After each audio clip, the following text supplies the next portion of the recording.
হ্যাঁ, আসসালামু আলাইকুম প্রিয় প্রবাসী ভাই ও বোনেরা। আজকে খবর রোজ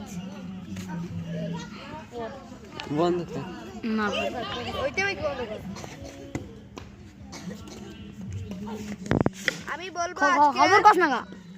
হ্যালো, আজকে আমি বলবো নেহারি বেগমের অরুণ বেগম এই দুইটার কি দস্তাদস্তি। এক নম্বরে বলবো অরুণ দাদা আর নেহারি বেগম কয়দিন আগে ঝগড়া হয়েছিল, তা নিয়ে বাজাবাজি। আজ আবার নেহারি বেগম মুড়ো মেরেছে, তাই মার্ডার কেসের আসামি। মুড়ো মার্ডার কেস, মার্ডার কেসের আসামি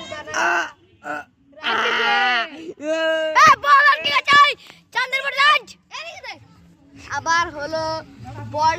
আজকে আবার তাজা খবর এসেছে, বল তাল গাছে বেঁধে গিয়ে ওই দেখেন তাল গাছ।